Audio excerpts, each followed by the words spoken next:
We will talk about service models. I want to ask a common question to people around here. Like when we talk about web services, when we are talking about this is a server or this is this and that, most of the time we use a word again and again called service. So can you please let me know what is your understanding of service? What you think is a service? Very basic. I'm not looking for bookish definition, not looking for Wikipedia definition. If you have to explain a 10-year-old what is a service, what you would say? An API, yes, Evans, that makes sense. API is a way to access a service, I would say. Give a request and get a response. Exactly. Service is helping you to get something out of it. Yes, API is there, so that's true. And something that helps us. Exactly, Jay. So it could be anything, right? Something which is satisfying the need. Yeah, that's also true, Venkat. What else? Getting some input and giving some output. Exactly. Something you can get something from. Yes, I like that definition. And that serves a specific purpose. Exactly. So yes, you are on right track. I define service very easily or in a way that everyone can understand. Something that helps you do something, right? Fulfilling of the requirement. Exactly, Neetu, that's what we are looking for here. So some service is basically helping you to do something. Example could be you are having some products delivered to your home. That is a service. A company has picked up product from somewhere, a warehouse, got your address, got the package for you, delivered it, took a screenshot of the delivery, responded it back, and then the system recorded that the delivery was successful or the person was not available, and we will reattempt the delivery next time. So that's a service, very basic sense, right? If I have a coffee machine in house, I would say that is also a service, right? So I provide some raw ingredients to this coffee machine, maybe water, maybe coffee beans, maybe milk, and then it would prepare a cup of coffee for me. That is again, I would call a service. But this service I am using on a self-service basis.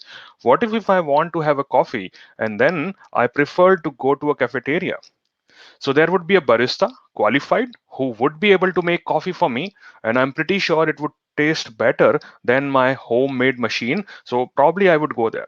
But if you are going to a restaurant, that is not just serving coffee. It is the service which is around it, right?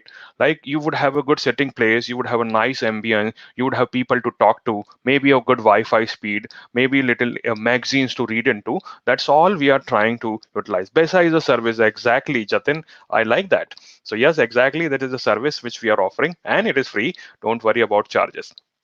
So service hopefully is idea. This is allowing us to achieve something by providing something to us. That's what a service is.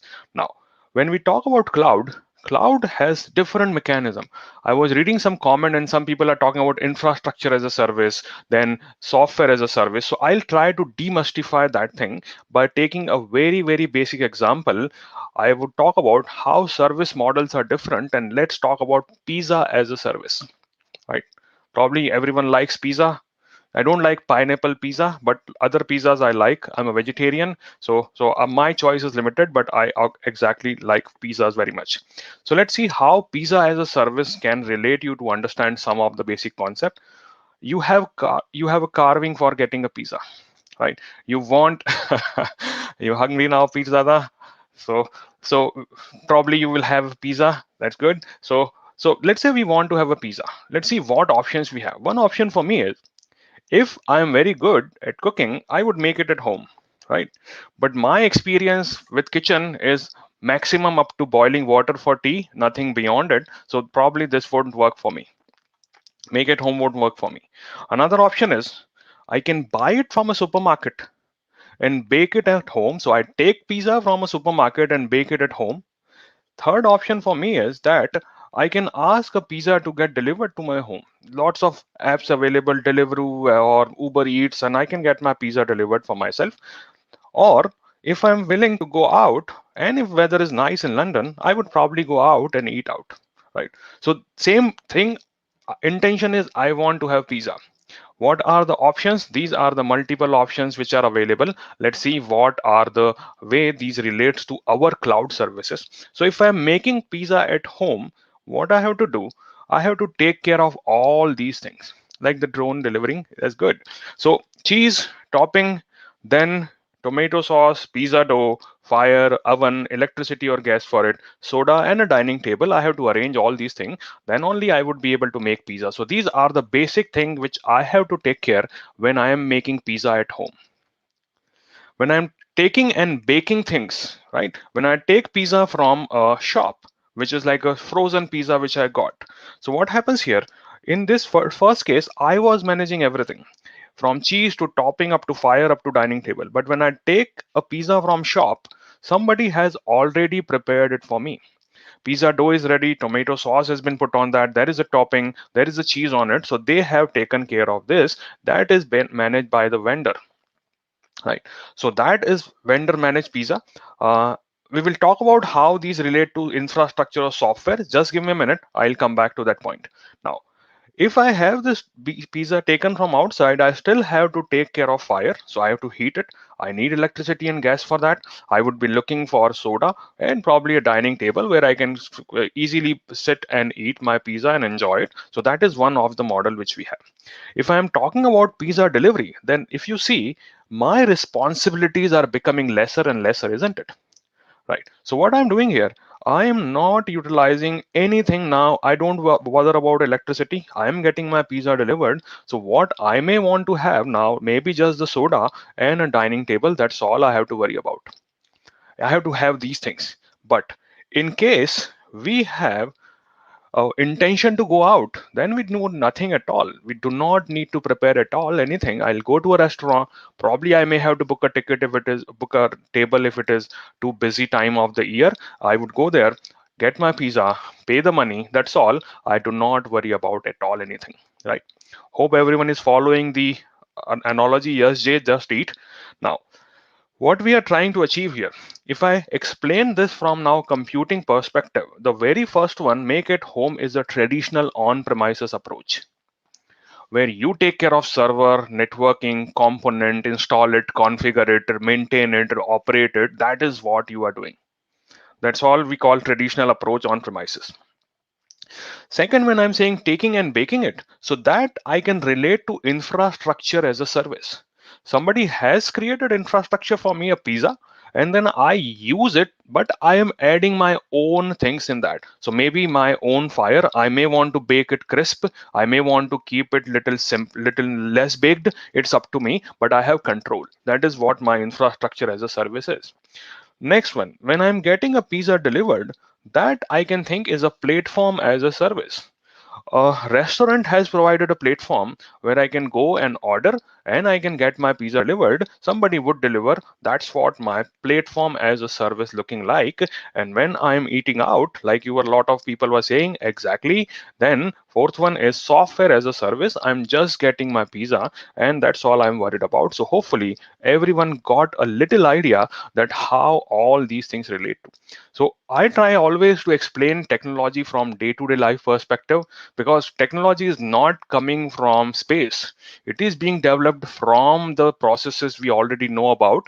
Yes, we may have to peel out things a little bit more to understand it, but technologies is not very different from your real life stuff, and we will keep on talking about these stuff as we move forward, right? So these are my service models. Now, let me now paint the same picture in your actual computing platforms.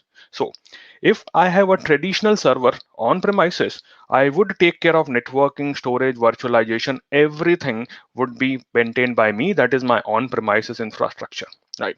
If that is what I am managing for this. If I say I would rely on a service provider, which is a vendor who would give me the servers, who would give me storage and networking, and on top of it, I would install my own operating system, my own middleware, and then runtime environment like Java. I would put my data and then I would run my application. So that's how we would call this is a approach of infrastructure as a service, right? Hold on for that, Daniel. Maybe 90 more minutes and then you can have your pizza. So infrastructure as a service. Now, this is more aligned to administrators. Now, I'm not saying that only admin would be interested in that, but most of the time, if I'm a systems admin, this kind of approach would align more to me because I am utilizing infrastructure provided by someone and I just use it. Now, in the second approach, What I may have that I may start using services provided by the vendor and I just take care of my application and data. That's all. This is what I mean by platform as a service. So I want to run a code of Java. I have a Java code written, maybe I have a Docker container image of that, and I want to push it to a platform and get ready to deploy and run that. That's what my platform as a service would be looking like. So that's called platform as a service. And who would be interested into platform as a service? Probably developers. Right. So developer who want to run their code, who want to manage their infrastructure in automated fashion, they would be more interested into this. That's all a developer would look like. Right. Right. Now, last one is where everything is managed by the vendor. I just take care of just using the services, right? Like currently we are utilizing Twitch to stream it.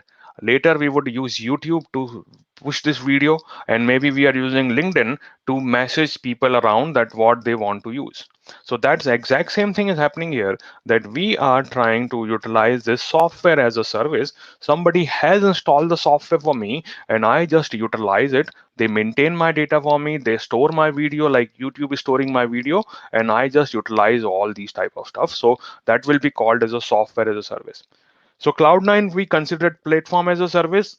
I would say that yes, and I would also put it in a software as a service, Parna, because in Cloud9 I can go and write my code. Elastic Beanstalk, yes, good example, Sebastian. That is a platform as a service. Exactly. So, yes, that is what a platform as a service is looking like. So, this is a software as a service.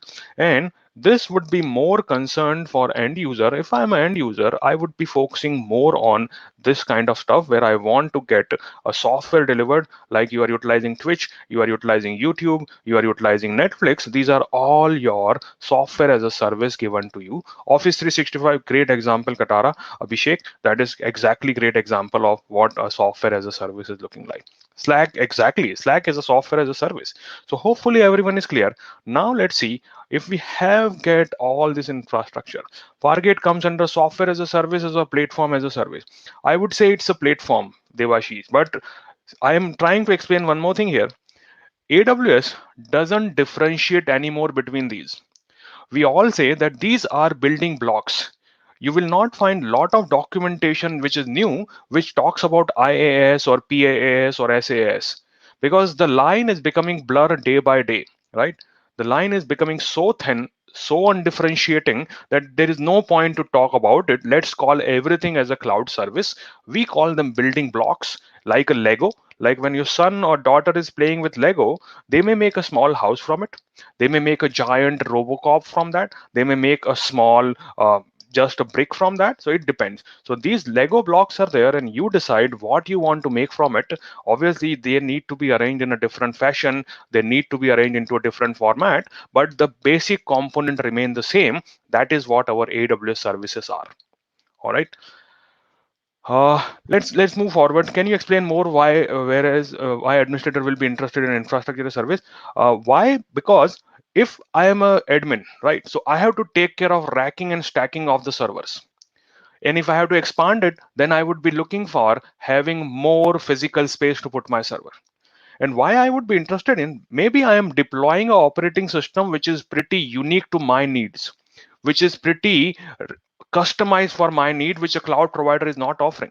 Maybe I want to run Solaris. So I want them to give me only the physical hardware, and then I would install my own controlling mechanism on top of it. So if I'm looking for more control, that time I would be providing this kind of service like infrastructure as a service. So admin would be taking care of infra, right? So exactly. So that's how you will take care of that. All right. So these are understanding, but these infrastructure platform software, the line is getting blurred day by day. So that's why I would say I won't go deep into it. There is no point, because for some it may look like a software as a service, for other it could be treated as a platform as a service. So just get the idea, but we will talk more on how to consume these particular services.